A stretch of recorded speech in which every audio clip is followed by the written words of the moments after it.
दोस्तों, निर्मा स्पेशल में हूँ पंकज साधु તમારું સ્વાગત કરું છું મિત્રો। ચીન દ્વારા ભારતની બોર્ડર પર 20 સૈનિકોને મારી નાખવામાં આવ્યા। એક દબાણ ઊભું થયું। ચીન 1962 માં પણ આ કરી ચૂક્યું છે। જ્યારે જવાહરલાલ નહેરુ કહેતા હતા કે હિન્દી ચીની ભાઈ ભાઈ, ત્યારે પણ એણે પાછલા બારણે હુમલો કરીને ભારત પર ચડાઈ કરી હતી। હકીકત ફિલ્મ બ્લેક એન્ડ વ્હાઇટ છે, ધર્મેન્દ્ર જો તમને ખબર પડે કર ચલે હમ ફિદા જાનો તન સાથીઓ, ચીનની દગાખોરી। પણ હવે પરિસ્થિતિ શું છે? કેટલાય લોકોએ કીધું ચીની માલનો બહિષ્કાર કરી નાખો, ચીનનું કશું લેવાનું નહીં। આપણા વેપારીની માનસિકતા કહું તમને, અમદાવાદમાં તમે ખરીદી કરવા જાઓ તો આપણા વેપારી તમને શું આગળ મૂકે, તમે પસંદ કરવા શું આગળ મૂકે? જેમાં પ્રોફિટનું પ્રમાણ વધારે હોય વસ્તુ મૂકે આગળ, એને સસ્તામાં ખરીદી એ આગળ મૂકવાના। સ્વાભાવિક છે ને? આ એક માનસિકતા હોય કે મારા ધંધામાં મને વધુમાં વધુ પ્રોફિટ થાય।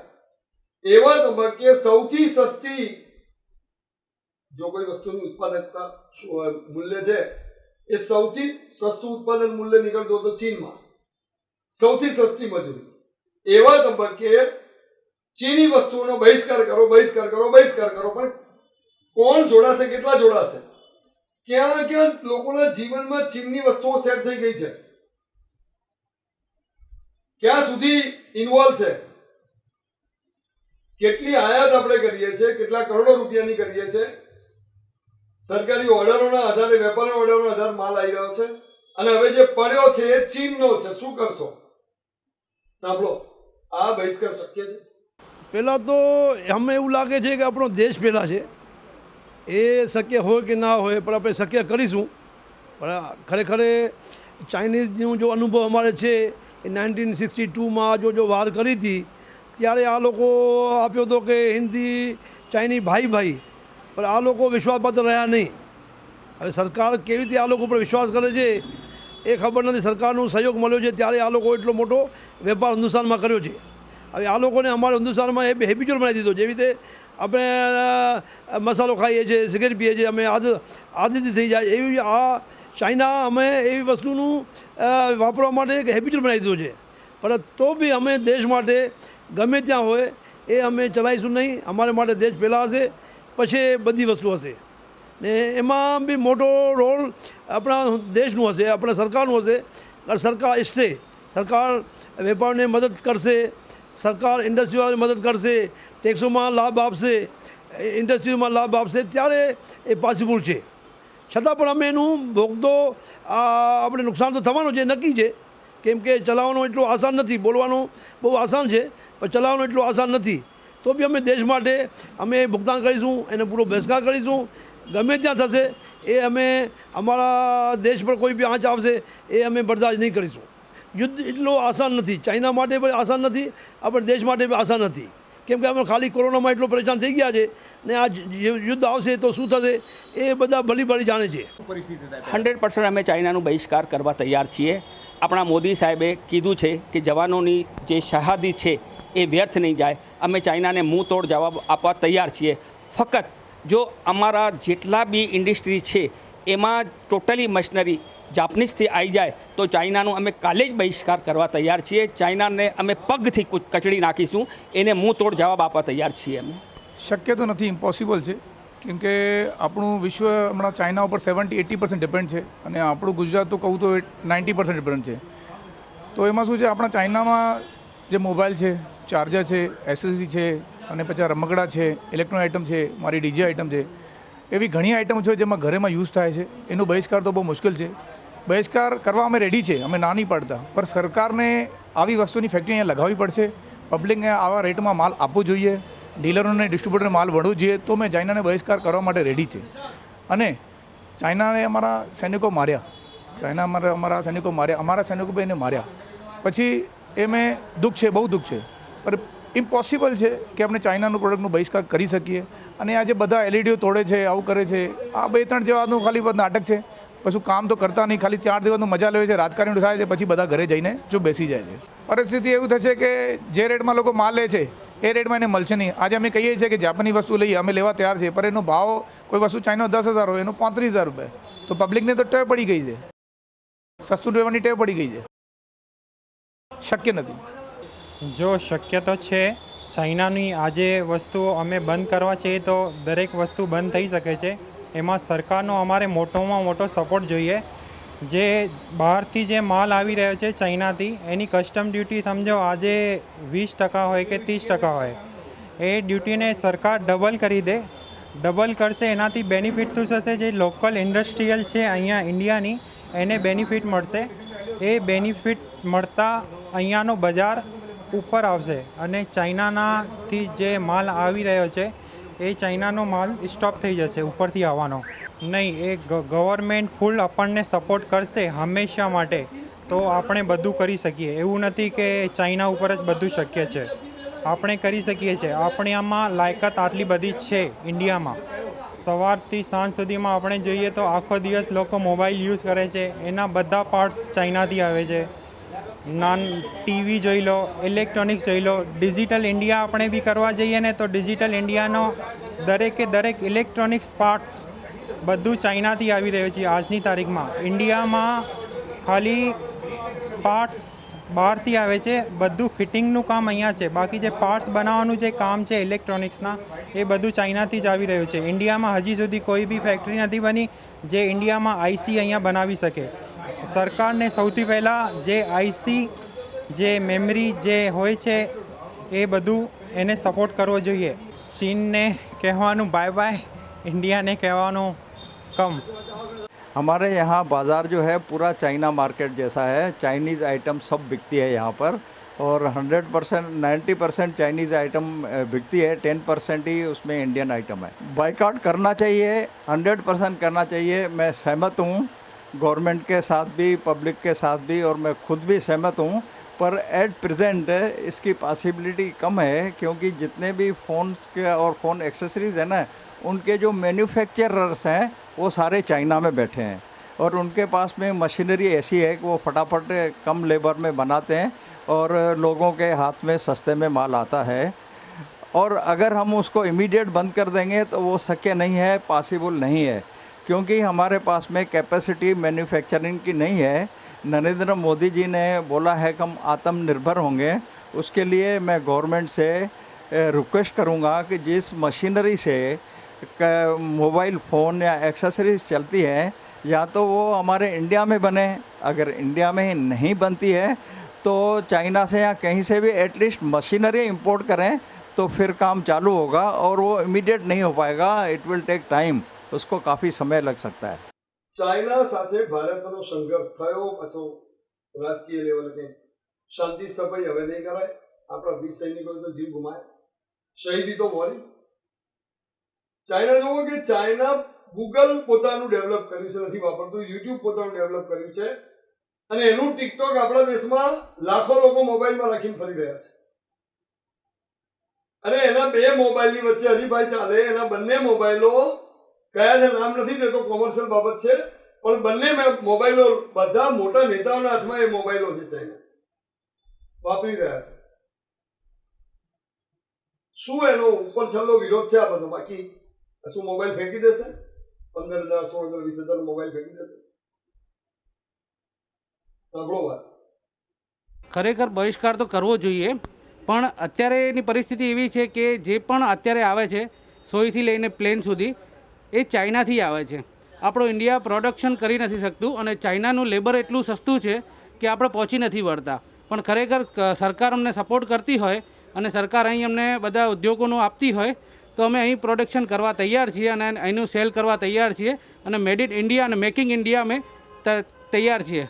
એ બરાબર છે, વિરોધ તો થઈ રહ્યો છે, પણ આમાં શું છે કે જે પણ અત્યારે છે બધી વસ્તુ ચાઇનાની વધારે પડતી આવે છે ઇન્ડિયામાં, એ બધું બેન થવું એ વ્યાજબી નથી અત્યારના ટાઈમમાં. અને અત્યારના ટાઈમમાં આપણે પ્રોડક્શન ઉપર ધ્યાન આપીએ અને આપણું પ્રોડક્શન વધારીએ, અને જાતે પોતે ચાઇનાની વસ્તુઓ અહીંના લોકો ખરીદવાનું બંધ કરે, અને સરકાર જે ચાઇનાથી ઇમ્પોર્ટ કરે છે એ પણ એમને પ્રતિબંધ લગાવવો જોઈએ, ત્યારે આ બંધ શક્ય છે. બાકી શક્ય થવાની કોઈ સવાલ જ નથી. લોકો જોડાય છે ખરા, પણ લોકોને કઈ ફેર પડે છે ખરો? આ બહિષ્કાર ના, લોકો ખરીદવાવાળા? લોકોને કોઈ ફરક નથી પડતો. લોકો તો ઘણા લઈ લે છે. એમને ચાઇનાથી અને ઇન્ડિયાથી કોઈ મતલબ નથી, એમને સસ્તુંથી મતલબ છે. જે બધી સસ્તી વસ્તુઓ છે એ અત્યારે ચાઇનામાં છે. માત્ર વિરોધ ખાલી નામનો છે. નામનો વિરોધ છે સાહેબ. ચાઇનાની પ્રોડક્ટનો બહિષ્કાર કરવો જોઈએ એ જરૂરી વાત છે, પણ આપણા જીવનની અંદર માનવ જીવનમાં સવારે ઉઠીએ ત્યારે ચાઇનાનું બ્રશ વાપરતા લોકો તે આપણે સૂઈએ ત્યાં સુધી જે ચાઇનાના ગેજેટો વાપરતા થઈ ગયા છે, એમાંથી કેવી રીતે બચી શકાશે એ મોટો પ્રશ્ન છે. 1962માં જે બનાવ બન્યો અને ત્યાર પછીના જે બનાવો બન્યા એના ઉપરથી જ ભારતના રાજકારણીઓએ કે ભારતની જનતાએ શીખવાની જરૂર હતી કે જેના લોહીમાં જ દગો છે એમાં ક્યારેય સુધારો ના થાય. અને ચીન ઉપર વિશ્વાસ રાખી શકાય એવી વ્યક્તિ જ નથી, એ દેશ પણ એવો નથી કે જેની પર તમે વિશ્વાસ રાખી શકો. યુદ્ધની જે વાત ચાલે છે એ યુદ્ધ તો આજે દુનિયાના કોઈ પણ દેશને પણ પોસાય એવું નથી, કારણ કે એક મિસાઇલ છોડો એટલે કરોડોનો ધુમાડો થાય છે, એક બોમ્બ ફોડો તો કરોડોનો ધડાકો થતો હોય છે. એટલે આ યુદ્ધ અત્યારે જે 21મી સદીમાં યુદ્ધ લડાશે એ કૂટનૈતિક યુદ્ધ હશે અને બૌદ્ધિક યુદ્ધ હશે. પરિણામે શહીદી પણ વરી દીધી ઘણા જવાનોએ આપણા સૈનિકોએ શહીદી વોરી છે, પણ સામે શહીદી એમને આપી પણ છે. એના લોકોના પણ સૈનિકો મર્યા છે, એટલે આપણી શહીદી એળે નથી ગઈ. પણ એનાથી બચવું જોઈએ, એની વાતોમાં ના આવવું જોઈએ. એની જે શાંતિ વાર્તા રાખે છે ને એ લોકો ઘૂસપેઠ કરે છે, એવી રીતે આપણે શાંતિ વાર્તા ચાલુ રાખવી અને આપણે જે એની સામે પગલાં લેતા હોય એ લેવા જ જોઈએ. અને ચાઇનીઝ વસ્તુનો બહિષ્કાર કરવો જરૂરી છે જ, કારણ કે એની આર્થિક રીતે કમર તૂટશે જ ચીનની, તો જ એ આપણો રૂપિયો આપણી સામે વાપરતા એ અચકાશે. પણ અતિશય સસ્તું છે એટલે શક્ય છે ખરું એ વસ્તુ કે બધા પાડશે? એ અતિશય સસ્તું એટલા માટે છે કે ભારત કરતાં તેની વસ્તી ડબલ ગણી છે. ત્યાં જે માનવ લેબર છે એ બહુ જ ખૂબ જ સસ્તું છે, જે આપણે અહીંયા શક્ય નથી. પણ શક્ય કરવું જોઈએ, સરકારે એને પ્રોત્સાહન આપવું જોઈએ, સરકારે એવી નીતિ ઘડવી જોઈએ કે જેથી કરીને ચાઇનાની સામે આપણી પ્રોડક્ટ ઊભી રહે અને સ્વદેશી જો વસ્તુ લોકો વાપરતા થશે તો આ શક્ય નથી લાગતું. શહેરોના બજારની પરિસ્થિતિ તો તમને શું લાગે છે કે નગરજનોને ફેર પડે છે ખરીદવાવાળા? નગરજનોને તો જે વસ્તુ ઉપલબ્ધ હશે એમાંથી જ ખરીદવાનો છે, માટે એ ઉપલબ્ધ ના બને એ કરવાનું કામ સરકારનું છે, એના પ્રોડક્ટ કરતાઓનું છે, એના વેપારીઓનું છે. અને એના બદલે દેશી માલ બને, દેશી માલને પ્રોત્સાહન મળે એ માટેની નીતિ અને આયોજન અને આર્થિક સહાયતા આપવાનું કામ સરકારનું છે. સ્થાનિક ચાઇના બજારની શું પરિસ્થિતિ લાગે તમને જોતા? સ્થાનિક ગુજરાતના તમામ ચાઇના બજાર આજે અમદાવાદનું તમે જુઓ રિલીફ હતો, પણ એ ધમધમ છે લોકડાઉન પછી. અને માણસે લોકડાઉનમાંથી તો એક શીખવું જોઈએ કે જેટલું તમે ઓછું વાપરશો એટલું તમે શાંતિથી જીવી શકો છો. તો તમે જેટલી પ્રોડક્ટ તમે દેશી અપનાવશો એટલો દેશને આર્થિક રીતે ફાયદો થશે, એ તમારે વિચારવું જોઈએ. અને ચાઇનાનો બહિષ્કાર તો કરવો જરૂરી જ છે. જો એક વાત તો નક્કી છે કે ચીન એક જાયન્ટ છે, એક મોટો દેશ છે, ઘણી બધી વસ્તી છે એની પાસે, અને થોડોક ટેકનોલોજીમાં પણ એ રીતે આગળ નીકળ્યો છે. એટલે એની બધી જ વસ્તુઓ વગર ચલાવવું ઘણા બધા દેશ માટે શક્ય ન બને. આપણે એ રીતે વિચારવું જોઈએ કે કેટલીક એવી વસ્તુઓ કે જેના વગર આપણે ચલાવી શકીએ અને કેટલીક એવી વસ્તુ જેના વગર ન ચલાવી શકીએ. આવી રીતે બે જુદી વસ્તુઓના ભાગ પાડીએ તો જે વસ્તુ વગર ન ચલાવી શકીએ એ તો આપણે લાવી જ જોઈએ, પરંતુ જેના વગર ચલાવી શકીએ એમ છે, જેમ કે દિવાળીમાં આપણે કોડિયા લાવીએ છીએ તો ડિઝાઇનર કોડિયા એના ખૂબ સરસ આવતા હોય છે, પણ શું એના વગર સાદા કોડિયામાં આપણે દીવો ન પ્રગટાવી શકીએ? એમની ચાઇનીઝ લાઇટોથી જ શું આપણી દિવાળીના અજવાળા થઈ શકે? એ ચાઇનીઝ સિરીઝ જે છે એ ન લાવીએ તો ન ચાલી શકે. ચાઇનીઝ ફટાકડા હોય કે પછી ચાઇનીઝ તુક્કલ હોય કે ચાઇનીઝ દોરી હોય, આવી બધી વસ્તુઓ વગર ચલાવી દેવું જોઈએ નહીં, એને ન જ વાપરવી જોઈએ. જ્યારે એવી કેટલીક વસ્તુઓ કે જેના વગર આપણે ચલાવી શકતા નથી, આ દેશના ઉત્પાદનને ક્યાંક તકલીફ પડે, ક્યાંક રોજગારીની તકલીફ પડે. જેમ કે મારા મતે દવા બનાવવા માટેનું જે રો મટીરિયલ સામાન જે છે એ મોટાભાગે ચીનથી આયાત કરવો પડે છે. જો એ આપણે આયાત ન કરીએ તો આ બાજુ દવા ઉદ્યોગ જે છે એ ઠપ થઈ જાય, એની રોજગારીની તકલીફ પડે. તો એવી બાબતો જેના વગર આપણે ચલાવી શકતા નથી એમાં આપણે બહિષ્કાર ન કરીએ. જ્યારે બજારમાં જઈએ ત્યારે વેપારીને પહેલો જ પ્રશ્ન કરીએ કે આ મેડ ઇન ચાઇના તો નથી ને?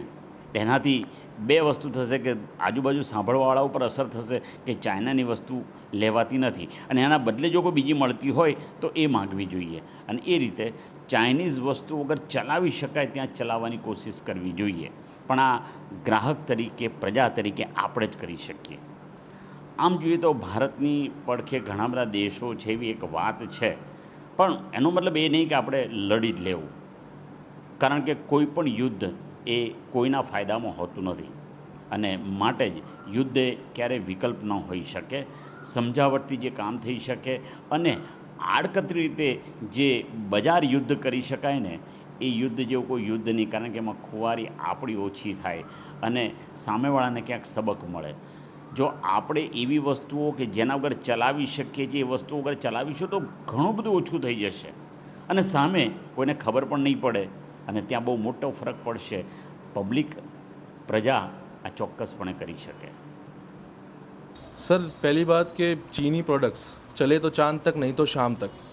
अगर हम ये बात करें तो शाम तक या चांद तक की बात छोड़िए, अगर हम में दम है तो हम चीनी लोगों का मुकाबला क्यों नहीं करते? अगर हम में दम है तो हम ऐसी प्रोडक्ट बनाते क्यों नहीं है कि जो चीन इतनी सस्ती प्रोडक्ट बनाता है जो कि एक छोटे से छोटे इंसान को भी पोसावे और बड़े से बड़े इंसान के भी पॉकेट को पोसावे. कहने का मतलब ये है कि हम सिर्फ बातें करना जानते हैं. हमको अगर सच्ची में बायकॉट की अगर बात करते हैं तो हम वही मोबाइल इस्तेमाल करते हैं जो कि चीन ने बनाया हुआ है. सर आज ये 2 महीने के कोरोना के काल के अंदर इतनी तकलीफ़ें इंसान ने उठाई हैं, है ना, तो ये 2 महीने के अंदर नॉर्मल इंसान की कमाई बंद हो गई. ये 2 महीने के अंदर नॉर्मल इंसान अब जैसे तैसे, अब लॉकडाउन खुलने के बाद जैसे तैसे इंसान लाइन के ऊपर आ ही रहा है, अपनी कमाई वापस स्टार्ट करने की सोच ही रहा है. तो अब उसके दिमाग में ये चीज़ का भ्रम चल रहा है आम इंसान पे, क्या हिंदी इंडिया और चाइना का युद्ध हो जाएगा तो फिर से हम लोग लॉकडाउन जैसी समस्या का हम सामना करेंगे. तो सर आप डराओ मत, बिल्कुल मत डराइए आम इंसान को. वो पहले से डरा हुआ है, आप उससे मजबूत करने के बारे में सोचिए. ચાઇનાએ 20 સૈનિકો આપણા મારી નાખ્યા એટલે એક જુવાળ આવ્યો. મને ખ્યાલ છે ત્યાં સુધી એક ટેમ્પરરી જુવાળ છે. એટલું બધું ચાઇના આપણા જીવન સાથે ઓતપ્રોત થયું છે કે ના તો આપણા નેતાઓ ચાઇનીઝ માલને આવતો રોકી શકે એમ છે, ના આપણા દેશના લોકો એને વાપરતો. તમે દરેક વસ્તુ ખરીદશો તો જોવાનું છે કે મેડ ઇન ચાઇના છે. હોય સસ્તું હોય એટલે સમજી લો મેડ ઇન ચાઇના છે. કઈ રીતે શક્ય છે બહિષ્કાર? અમે તો સોશિયલ વર્કરોને પૂછ્યું ભાઈ આ પોસિબલ છે? એમણે કીધું આ ટેમ્પરરી ઉભરો છે, કરોડો રૂપિયાનું રોકાણ આપણા વેપારીઓ ત્યાં કરેલું છે, ક્યાંથી બંધ થશે આ? સાંભળો. જે ચીન અને ઇન્ડિયા ભારત વચ્ચે જે પરિસ્થિતિ સર્જાઈ અને હિન્દી ચીની ભાઈ ભાઈ એવા સૂત્ર સાથે આપણે એક થવાનો પ્રયત્ન કર્યો. એમાં નહેરુજીનું યોગદાન બહુ મહત્ત્વનું રહ્યું. પરંતુ એ સમયે ચાઇનાએ આપણને દગો કરીને એ સમયે પણ આપણને મુશ્કેલીમાં મૂકી દીધા. ભારત દેશની સાર્વભૌમત્વને નુકસાન કર્યું અને એ પરિસ્થિતિ છતાં અમુક સમયો પશ્ચાત આ પરિસ્થિતિમાં પણ આપણે એ દેશના નેતાઓ સાથે વાટાઘાટો ચાલુ રાખી, એ દેશના નેતાઓ સાથે આપણે બેઠકો ચાલુ રાખી. વધુમાં હું તો તમને એટલે સુધી કહું કે આપણે અમદાવાદમાં જ રિવરફ્રન્ટ ઉપર મોટો ઝૂલો બનાવી અને ચાઇનીઝ વડાપ્રધાનને આપણે ઝૂલાવ્યા. કેટલો કરોડોનો ખર્ચો કર્યો અને છતાંય ચાઇના એની આદત અને એની દગાખોરીનો સ્વભાવ મૂક્યો નહીં બાજુ પર. મારી દૃષ્ટિએ યુદ્ધ એ કોઈપણ દેશ માટે યોગ્ય નથી, કોઈપણ દેશના હિતમાં નથી. આ વિશ્વમાં મહામારી પ્રવર્તે છે, કોરોના કોવિડ-19. આટલી મોટી મહામારીમાં જો કોઈ 2 દેશ વચ્ચે યુદ્ધ થાય તો એનું પરિણામ બહુ ગંભીર આવે. અર્થતંત્ર આમાંય પતેલું છે, કોરોનાને કારણે અર્થતંત્ર આમાંય તળિયે બેઠેલું છે. અને યુદ્ધ તો એવો વિષય છે કે યુદ્ધ તો એવી વ્યવસ્થા છે કે એનાથી અર્થતંત્રને પારાવાર નુકસાન થાય. અત્યારે જે જીડીપી છે એના કરતાં બી પરિસ્થિતિ ખરાબ થઈ જાય અને યુદ્ધ એ છેલ્લો ઉપાય નથી. આ બધાની વચ્ચે પ્રશંસનીય કેટલાક કામ કરે છે લોકો. અમારા અમદાવાદના વસ્ત્રાલ વિસ્તાર છે અમદાવાદમાં, એના ડોક્ટરે કહ્યું કે અમે ચાઇનીઝ સાધનો સર્જરી માટે લઈશું નહીં, ઉપયોગ જ નહીં કરે ચાઇનાની વસ્તુઓનો. આને કહેવાય પહેલું ડગલું ભર્યું. સાંભળો. નમસ્કાર દર્શક મિત્રો, હું ડૉક્ટર નીરવ બાબરિયા વસ્ત્રાલમાં એઝ એ પ્રેક્ટિસિંગ ગાયનેકોલોજીસ્ટ તરીકે છેલ્લા 5 વર્ષથી કાર્યરત છું. મારી હોસ્પિટલ ચલાવી રહ્યો છું. અત્યારે હાલના સંજોગોમાં જે રીતે મીડિયામાં ઓલ ઓવર ઇન્ડિયામાં બધી જગ્યાએ લોકો ચાઇનીઝ પ્રોડક્ટ અને ચાઇનાનો બહિષ્કાર બોયકોટ કરવાની વાતો કરી રહ્યા છે, જે ખૂબ સારી વસ્તુ છે. એ મુદ્દા ઉપર મેં પણ એક મારો બને એવો એક નાનો પ્રયત્ન કર્યો છે. મારે છેલ્લા 5 વર્ષથી હોસ્પિટલમાં સોનોગ્રાફી મશીન જે હતું, જે તમે આ નવું જોઈ શકો છો, આ નવું મશીન મેં હાલ સેમસંગનું છેલ્લા 4 દિવસ પહેલાં ઇન્સ્ટોલ કરાયું, જે લેટેસ્ટ સાઉથ કોરિયા કંપનીનું છે. મારી પાસે 5 વર્ષથી ચાઇનાનું મશીન હતું સોનોગ્રાફીનું, બરાબર. એ જ કંપનીના રિપ્રેઝન્ટેટિવ એમનું જ અદ્યતન અપગ્રેડેબલ મશીન મારી પાસે લેવા માટે મને ફોર્સ કરી રહ્યા હતા. મને મળવા પણ આવ્યા, મને ખૂબ સારી ઓફર કરી મારા જૂના મશીનની બાયબેક વેલ્યુ જે કહે છે, જે બીજી કંપનીઓ આપી રહી હતી એના કરતાં ઘણી સારી ઊંચી કિંમત આપી રહ્યા હતા. તમે જાણો છો એમ ચાઇનાની વસ્તુઓ ઓવરઓલ તમને સસ્તી પડે. ક્વોલિટી બાબતે તો થોડો પ્રોબ્લેમ હોય છે, પણ ઓવરઓલ સસ્તી આપવાનો પ્રયત્ન કરે છે. બીજી બધી કંપનીઓને કોમ્પિટિશન એ રીતે આપે છે. પરંતુ જે રીતે આપણા જવાનો શહીદ થયા છેલ્લા અમુક દિવસોમાં બોર્ડર ઉપર, અને જે રીતે ચાઇનાનું વલણ રહ્યું છે, જે રીતે એણે આ કોરોનાની બીમારી ફેલાવી છે વિશ્વભરમાં, એ રીતે મેં માનસિક રીતે નક્કી કરી રાખ્યું હતું કે હવે મારે બીજું કોઈ પણ મશીન સોનોગ્રાફીનું લઉં. ઇન્ડિયામાં એટલા સારા હાલની તારીખે બનતા નથી, પણ જે પણ બીજી multinational company USA base, south Korea base લઉં, પણ મારે ચાઇનાનું મશીન તો લેવું જ નથી. ભલે મારે એના માટે 2-5 લાખ વધારે પે કરવા પડે, અને ભલે એ રીતે આગળ પણ મારે આર્થિક થોડું સહન કરવું પડે 1-2 લાખ, પણ વસ્તુ મારે હવે ચાઇનાની નથી વાપરવી તો નથી વાપરવી, એ મનોમન મેં નક્કી કર્યું. અને મેં મારી જે પ્રતિજ્ઞા લીધી હતી કે હું ચાઇનીઝ કંપની અને એનો આજીવન બહિષ્કાર કરીશ, એ તરફ આ પહેલું પગલું મેં મારી રીતે ભર્યું છે. ડૉક્ટર કનુભાઈ જે Patel, orthopaedic surgeon. Nothing is impossible. કોઈ પણ વસ્તુની શરૂઆતમાં આપણને તકલીફ પડે, યુઝ ટુ ડુ ન હોય, થોડી તકલીફ પડે, અને કોઈ પણ વસ્તુ રાતોરાત શક્ય નથી. પરંતુ ધીમે ધીમે કરતાં આપણે જે આ ડ્રેગન, ચીન નામનો ડ્રેગન, જે ભારત આખા પર જે ભરડો લઈ ચૂક્યું છે, ભારત એની આર્થિક માયાજાળમાં છપડાઈ ચૂક્યું છે. જે રીતે અંગ્રેજો ભારતને પરતંત્ર બનાવી ચૂક્યા હતા, અને ભારત એક દિવસે અંગ્રેજોના અંડરમાં હતું, એ રીતે અત્યારે આપણે ચીનના આર્થિક ભરડામાં ડ્રેગને ભારતને ભરડો લઈ ચૂક્યું છે. આની અંદરથી આપણે ધીમે ધીમે ટીપે ટીપે સરોવર ભરાય, એ રીતે 100% આપણે બહાર આવી શકીએ. બિલકુલ અશક્ય નથી. હા, બની શકે શરૂઆતમાં થોડી તકલીફ પડે, આપણને એવું લાગે, પરંતુ ધીમે ધીમે જે રીતે અમે અહીંયા વસ્ત્રાલની અંદર વસ્ત્રાલ ડૉક્ટર એસોસિએશનમાં એક નિર્ણય કર્યો છે.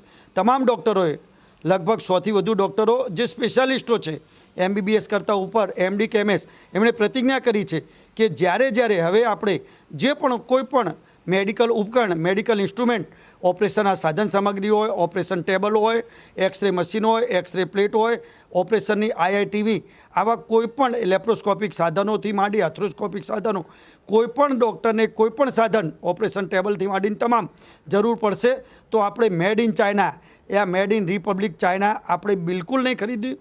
આની અંતર્ગત અમારા મિત્ર ડૉક્ટર નીરવભાઈ બાબરિયા, જેઓ ગાયનેકોલોજીસ્ટ છે, વસ્ત્રાલમાં જેમની પ્રાઇવેટ હોસ્પિટલ છે, જેમની પાસે ચીન કંપનીનું 12 થી 15 લાખ રૂપિયાનું જૂનું મશીન હતું, એમને અપગ્રેડ કરવાનો સમય થયો. એમનું બજેટ લગભગ લેટેસ્ટ અને તમામ ફીચર્સવાળું લેવા જતાં 35 થી 40 લાખનું થાય છે. તો અમે જે પ્રતિજ્ઞા કરી છે એ અંતર્ગત એમણે જો પોતાનું જૂનું મશીન રિપ્લેસ કરે તો એમને લાખોનો ફાયદો થયો હતો, પરંતુ લાખોની લોભ લાલચમાં આવ્યા વગર એમણે શક્ય હોય તો મેડ ઇન ઇન્ડિયા ખરીદવાનો અથવા મેડ ઇન ચાઇના તો કોઈ પણ સંજોગોમાં નહીં ખરીદવાનો. આ પ્રતિજ્ઞાના આધારે એમણે જૂની ચાઇના કંપનીનો આપેલો ઓર્ડર કેન્સલ કર્યો અને નવો મેડ ઇન ઇન્ડિયાનો આપણે શોધી રહ્યા છીએ.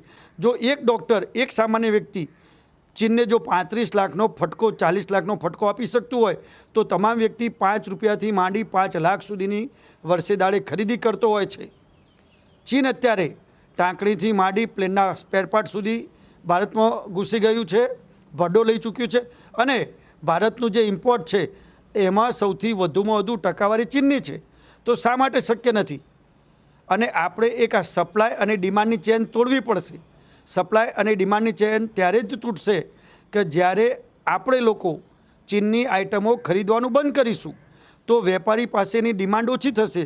વેપારી પાસે ડિમાન્ડ ઓછી થશે તો સ્વાભાવિક રીતે એ આ ચીનથી આઇટમો ખરીદવાનું ધીમે ધીમે બંધ થશે.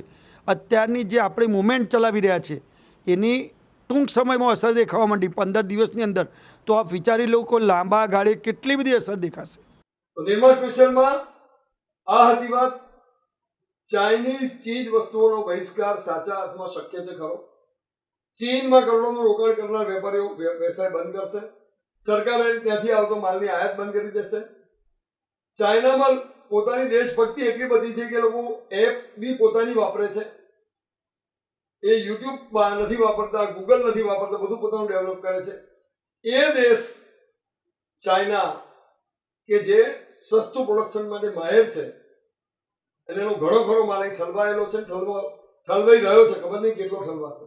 ત્યારે એનો બહિષ્કાર કરવાનું કેટલા અંશે સફળતા એની જુદા જુદા લોકોએ વાત કરીને આપણે પસંદગીના ડોક્ટરો પણ મળ્યા કે જેમણે છોડ્યું પણ છે. યાદ રાખો મિત્રો, ખરેખર જો એનો બહિષ્કાર કરશો તો જ આપણો બચાવ શક્ય છે. ફરી મળીશું નિર્મા સ્પેશિયલમાં આવતા સપ્તાહે. ત્યાં સુધી મને પણ રજા આપશો. આવજો.